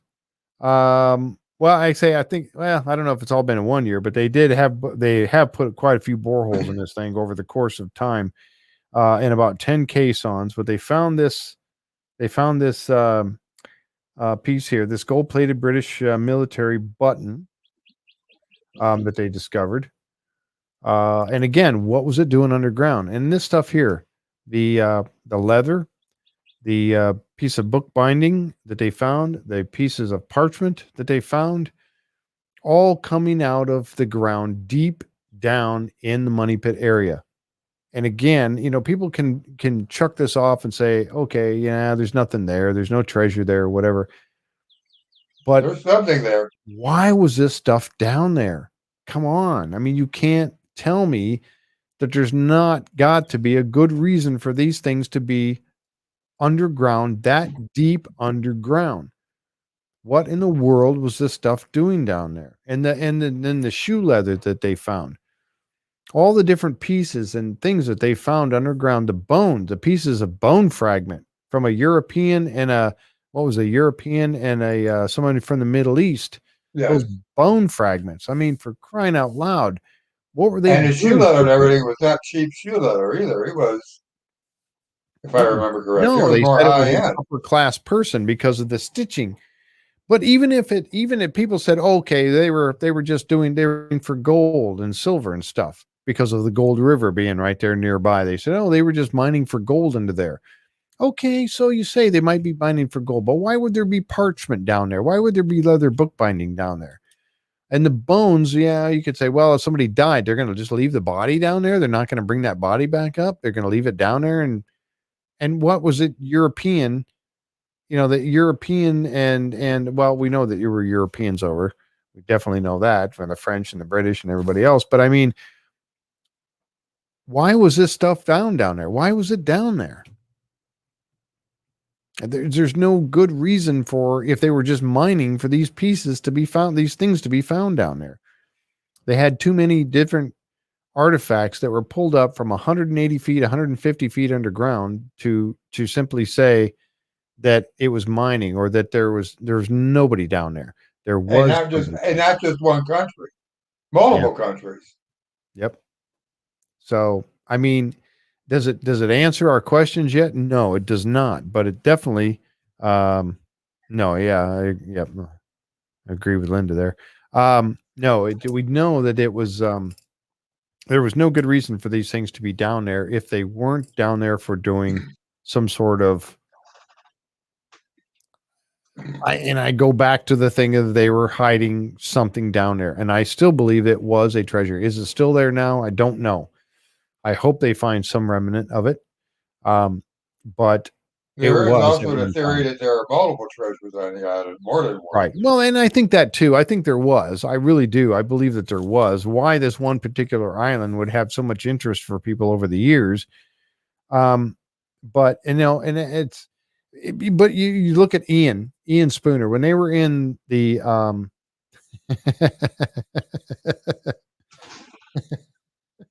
Linda, Limpy Bacon down there. Yeah. We're not going to get into that right now. But Ian Spooner, when they were in the money pit there for the end of the season, the last show, and Ian asked him, I think it was the last show, maybe it was second to last, but Ian Spooner asked him this question: do you think there is treasure in the money pit? And he said, no, I'm serious. Do you think there's treasure in the money pit? And I think Marty said like 30% or something like that, if I remember correctly. Yep. Yeah. He wasn't completely on board with it. But you could tell he was thinking when Dr. Oh, you froze. Spooner said seriously, he kind of reared back and said, whoa, hello. Hello. Yeah. I mean, it was very serious. And when Ian Spooner, and that's something they have come to understand with Ian, Dr. Spooner, they've come to understand with him, is that when he's serious about something, and because of his experience and his background and his education, you better listen, because the man knows what he's talking about. And when they made this discovery here with these water samples, and I talked about this last week, I don't need to go over it all again, but when he made these finds of the mercury, the zinc, and the silver, and he talks about it that much that they found, those parts per million that they found being so significant that it talks about a large cache of silver. And what would be down there with the silver? Possibly the gold as well. So, I mean, that tends to tell you right there that it's still down there, even though I was kind of starting to be on the fence of saying, well, maybe it really isn't there anymore. Maybe it is been taken out and it's gone now, but we want the history. Maybe it is still down there. Was that mentioned down there? Linda says that they mentioned that one of the bones might have been from a female, but it was never been mentioned again. And you have an idea. Yeah, I don't know. I don't recall. When we had Aaron on, just out of female curiosity, when we were talking with him, and I found this interesting. He's serious also when he wants to be serious. I mean, he's there. Yep. But her offices are right next to each other. Yeah. him and Dr. Spooner. Their offices are right next to each Yeah, other. that's what he was saying. Yeah. Yeah. I thought, boy, now there is a coincidence right there if there ever was one. But you want to talk about two men that know what they're talking about. Mm-hmm. Oh, absolutely. And we have not had Dr. Spooner on. I wish we would someday. Yeah, I know. We're working on that. But when we've had Aaron on before and he gets serious, Yeah. you know he's there. I mean, you know. Oh yeah, I definitely I respect all of them, and that was one of the key things that Marty said at wrapping up last night's show. One of the key things that Marty had said was, excuse me, that now we have the proper people and the proper technology to get this done. They have built this team over the course of since 2008. Now going into 9 seasons, when it started off with just a few people, him and Rick and Marty and Craig and just Dave Blankenship and a couple other people. That was and Dave, right? And just a few people out there working on the island and starting. starting No archaeologists on the island for many years with a backhoe, and then trying to bring in a drill rig that was actually falling into the mud and into the holes that are in the money pit, trying to drill down in the money pit. Going from that to the team that they have today. And we got to see some of that team. Not only that, I'm not even talking about all the camera crew and the sound people and all that stuff that we saw in the making of, but all the team of experts that they brought in, the archaeologists. Ian Spooner is a geoscientist. And then you've got, other archaeologists. You got Miriam and Liz and just all these professionals. Gary is another one that came on later on in the search. And taking things out and talking to, Carmen is an expert in his field and looking at these metal things and how they were made and when they were from. I mean, Christy Broussard from the university also. Yes. And yes, Krista, exactly. And then, and I know I'm forgetting their names, but the guy that they bring in to look at coins and things that they found, under the microscope, I've forgotten what his name is, but I'm like, like Marty said, having the proper people and the proper technology to get this thing solved. Now they have it. And does that mean they're not going to bring somebody else new in? They very well could. But now they have that technology now to find out what's really going on. And I think they will. Sandy Campbell, thank you. Billy Gerhardt. But yes, he is. Billy Gerhardt is like a surgeon. Thank you. C. Fulton said Billy Gerhardt is a surgeon with that thing. That is Billy's trowel. And he is that he can go back in there. He can got a little stick for you. And the eyes that he had, you see something in the bucket, and he goes, "Hey, get that right there." Yeah. What's that right there? Yeah. Exactly. So, I mean, that is just so, they've got the proper people and the proper technology now to actually get some answers in this.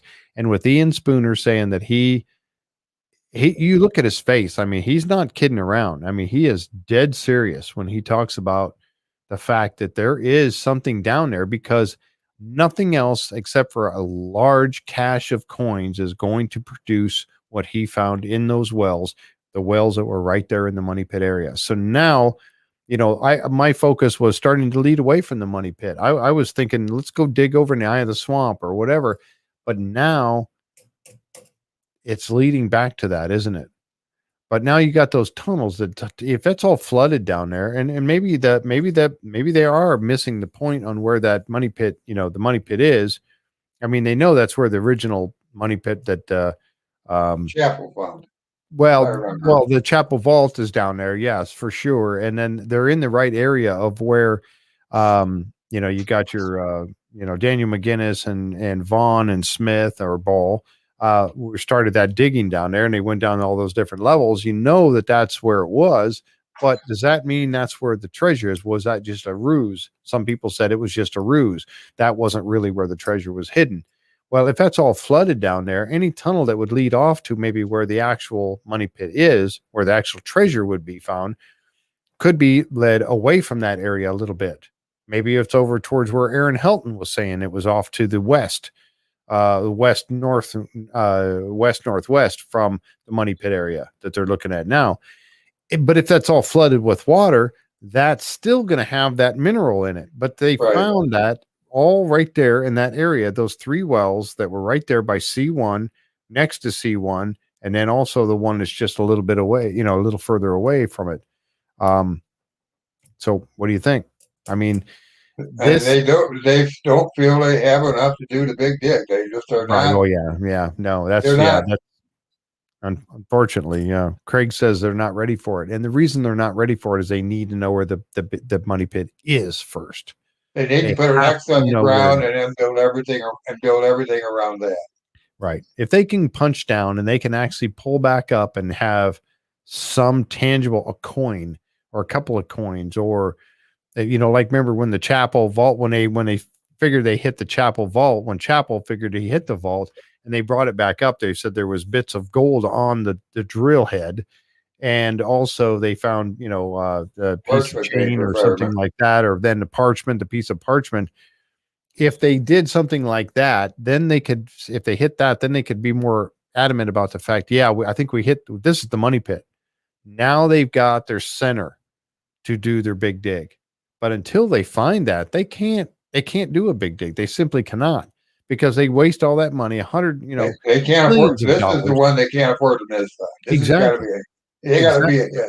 You can punch those boreholes like it's Swiss, and it's like Swiss cheese around there with 100 different boreholes that they punched in the Money Pit area over the years. But it's going to, they have to know where it is before they can do it. And until they do, it's off the table. It has to be off the table. Aaron, hi Aaron. I saw you pop up on here. He said, is it possible that the mercury put down in the hidden shaft would show up as the item Spooner found in the water? No. They would find traces of mercury, and there actually was traces of mercury found. I believe that mercury I don't have that picture to show, but I believe that they did find traces of mercury. Let me see if I can find that real quick. What kind of time we got here? Oh, we're already an hour and 38 minutes. I didn't even think we'd go an hour, maybe an hour and 20 minutes today, and I'm still blabbing away. And nobody called in yet. We're still going. Yep. Yeah, that's the eye could be, yeah. Tom Burns says, I think the eye could be the tunnel to the Money Pit, and the box drains in Smith's Cove act as flood tunnels, and the Money Pit was actually an air vent. Now, remember, somebody had said that. They had talked about that. I forget who that was. Who was the one that had mentioned that? Was it Laird? I think so. Was it Laird that had talked about that? You build the fire.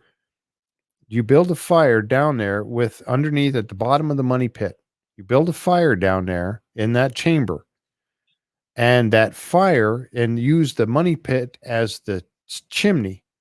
And as that fire burns and the smoke goes up that chimney, then it draws fresh air into your flood tunnels or your tunnels that are going out to different spots or one spot. That's how you get the fresh air in there, is by that flow. Because once you get that fire going up the flue, which would be the Money Pit shaft, it's pulling in, right. It heat would rise up there, and it's pulling in the cooler air, fresh air into the shafts that are coming into that area from the other way. So it acts like a ventilation system.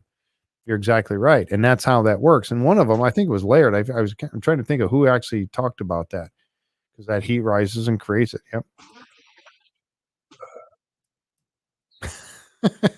Oh boy. Hey Jeff.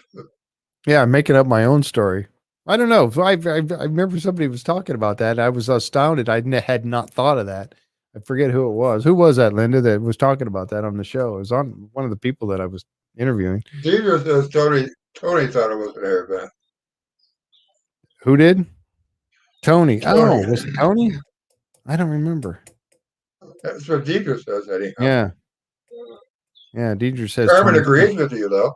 Yeah, well, thank you, Carmen. And that means something to have Carmen say that he agrees with me. I was going to see if I could find that picture of the Mercury. Let's see. That was the season finale, was it not? Or was that the one before that? That was the one before that. That was 24. Here it is. Here, I found it. Okay. Okay. Yes, here it is. I found it. Okay. So here's what he found. So mercury was found in one of them. Yes. And it was here. It was in. Now I don't know if C1 was 1 or 9, because 1 and 9 were in the right there in the money pit area. So C1 was one of the, well, you all saw right there in the picture, C1 was one of the places where they took a sample from. And so they did find a trace of mercury in 1 and also in 9, which are the two that were right there in the money pit. I think I've got a picture of, oh, it's going this way. Maybe not. I thought I had a picture right there of it. Oh, here it is here. So here's 1 and 9 right there. And it looks like 9 is actually C1. Okay. So I think 9 was C1 and 1 was right here next to it. So Right. it looks like 1 was actually right up. I think that, I know I can't make this any bigger for you folks. I'm really apologize for that. But I think 1 is pointing right where the woman's memorial is at the edge of the money pit area. So 1 is right there, pointing right there, just above that right there is the woman's memorial. So 9 would have to be C1. And then the other one, they found the traces of silver and copper and zinc was in 2, which is over here. And then 1 and 9 right there. So 9 must be C1. So going back, so 9 was C1. They did find a trace of mercury and also a trace of mercury in number 1, which is right there by the woman's memorial. So you're right. They did find it down there. And they were finding, they had those bottles that they had that they were on mercury. Now, mercury, we know that, they were talking about it, using in it to preserve pictures, or, not pictures. I'm sorry, documents. Documents. Using it to preserve documents. And also they had those, they found some pottery area was bottles or something. They broken bottles that they found that had traces of mercury inside. What they were using that for, I'm not sure. If anybody remembers, you can bring it up on the chat there. But they definitely had those traces of mercury found in those 2 there, but none of the other ones.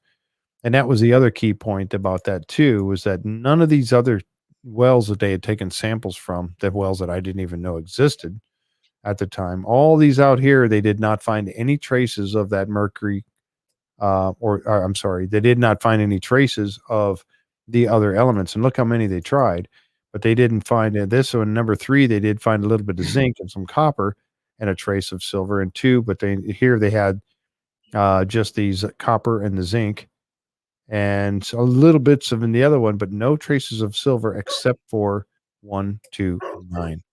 And It gives them a direction for next year anyhow to go on. Right. And that's significant. It's totally significant. So let's see, who's that? Okay, Linda, if you watch the video posted by Peter Amundsen and the banking theory that we posted a few days ago, he shows the mercury quicksilver being used to preserve paper. Thank you. Yep. But they did have the parchment tested for mercury. Did they? Janine, that was Janine that said that. I'm not sure. I don't know. Yeah, I'm sure somebody knows. Yeah, that could be. I don't remember. That piece of parchment that they brought up, that they found in the spoils on the wash table, was that tested for mercury? I don't remember. Could be. Let's see. It probably got hosed off, Linda. The what? I'm sorry? It probably got hosed off, Linda would say. Yeah, with the fire hose. Blasting it with that big old fire hose. Oh my goodness. That was crazy.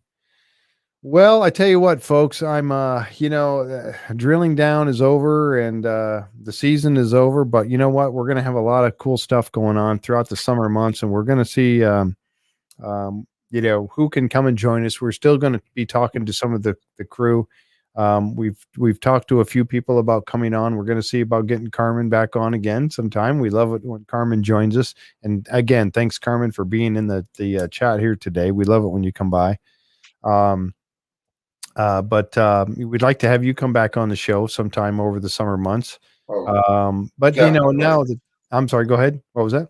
definitely, Herman. I really enjoyed that interview. What a pleasure to have Carmen on the show for sure, and sharing his insights with us. About that in that T square at Mason Square. That was really interesting too. What you had to say about that.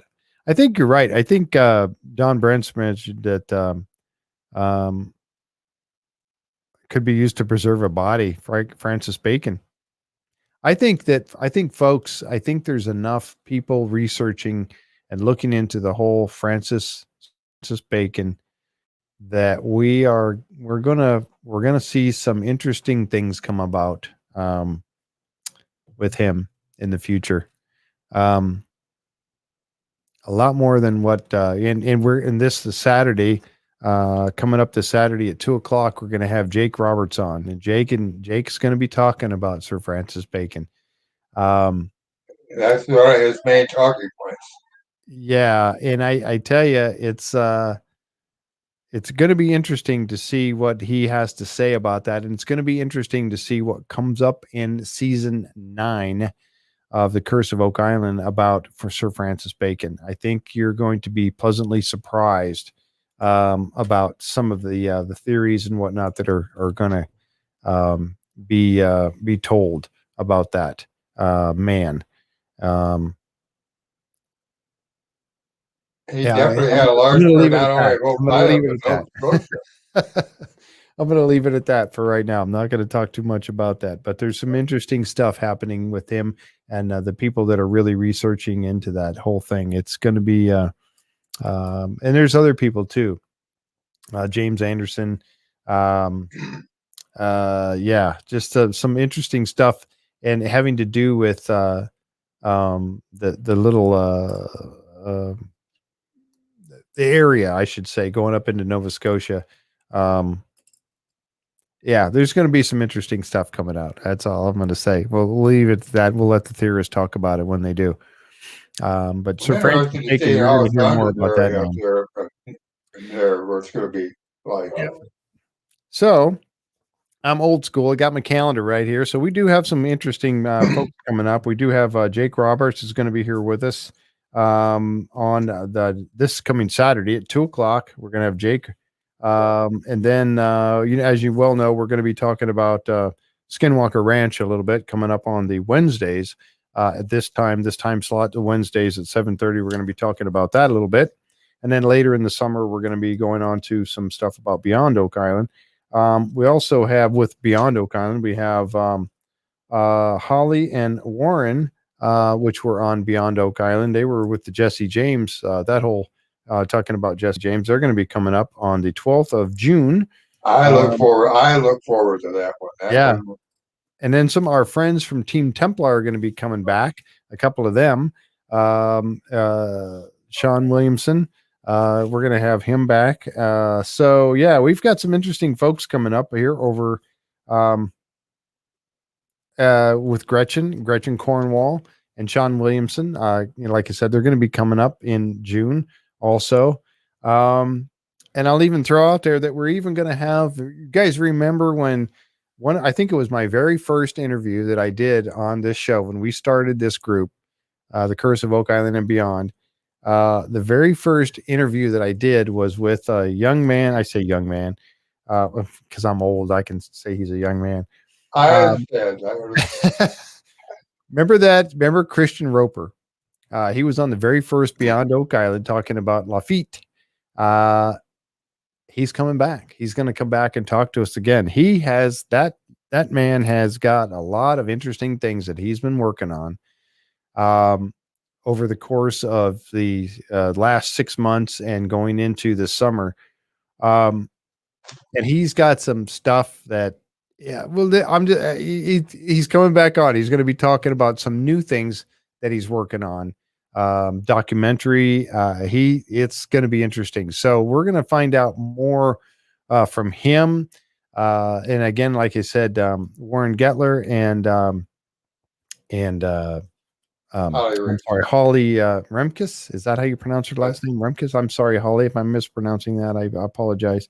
They're going to be on with us in June. And then, of course, Sean Williamson and Gretchen Cornwall from Team Templar North America talking about some of the stuff they're doing. So we're working on new stuff. Oh, and I this is our Oak Island group, so I won't, but we got somebody coming on from Skinwalker Ranch as well.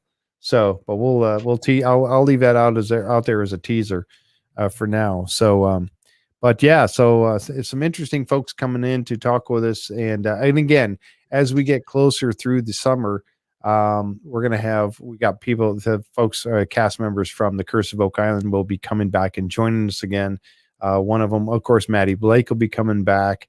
We're bound to be able to get Carmen to come back, I hope, and also Steve Guptill, Laird, and Aaron Taylor, and whoever else. We're still working on Ian Spooner. We're trying to get Dr. Spooner to come and join us for a little while, and Scott.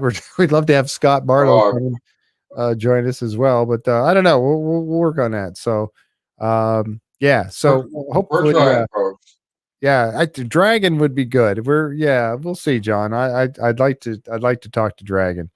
But yeah, we've got some stuff, and don't forget, like Deidre said, sounds like a fun summer. Yes, it is. And Deidre and Dustin over at the Could It Be Oak Island podcast have got some great people coming up. Again, they just had Aaron Taylor on, and Maddie was on with them, and Laird. I mean, they're some really cool people they're having. So don't forget to check out their channel and their podcast. They do a nice job. They really do. So. Yep. So anyway, thank you so much, folks, for being here with us here tonight. We've had a great time. And again, I blabbed on for a couple of hours like I always seem to do. But stay tuned, really, because we've got some cool stuff coming up for this summer to keep everybody enthused and fired up for Oak Island and beyond Oak Island. It's coming out again. They're working on some more shows for that. Oh, okay. You want me to tell them about, okay. I was just gonna tease it, but I guess I will. Linda's saying, go ahead and tell him about Thomas Winterton from Skinwalker Ranch is going to be joining us on the show. We're working on the date right now when he's going to be able to come, but Thomas Winterton from the Skinwalker Ranch. And if you remember, people will remember, he was the one that got hurt pretty bad. He's the one that got hurt out there and had the separation in his scalp. So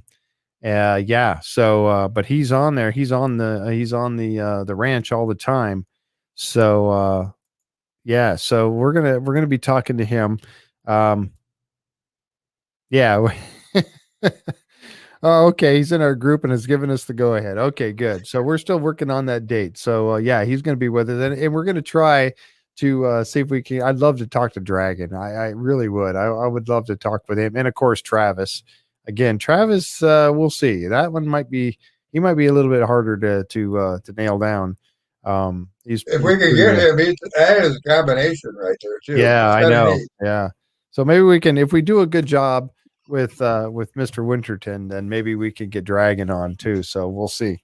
So but and the rest of the guys, they got Jim out there, Jim Morris, and of course we'd love to get Brandon. Wouldn't that be awesome to get Dragon? Yeah. Wouldn't it be awesome to get Brandon Fugel on here with us? That would be awesome too. So we'll see what we can do. We're working on it. So anyway, folks, thanks again so much for joining us here tonight. We've had a wonderful time. I love being able to sit here and talk with you all and to converse with you in the chat. And again, we had our phone number up, but nobody decided to call tonight, but that's all right. I know it's not really that hard. Jack did it a long time ago. I did. I promise I won't force you to be my co-host like I did. That's how I met you. Yeah, exactly. So, anyway, just keep that number written down for when you do feel like you want to join us. And like I said, there's no dumb questions or no. We just enjoy talking to everybody and sharing stuff with each and every one of you each and every week. We really get a kick out of it. It's a lot of fun, and that's why we do this. So, thanks for being here, Jack. Thanks for being my co-host again tonight, and being here with me again. Thank you, Jan and Linda out there tonight. Yes, thank you, Jan and Linda, for all the hard work that you guys do out there, working the chat and keeping everybody going in the webs area and our Facebook page, and the keeping all that going and stuff as well. So again, thanks folks for being here, and don't forget Saturday 2:00 with Jake Roberts. Okay, see you here. All right, bye now.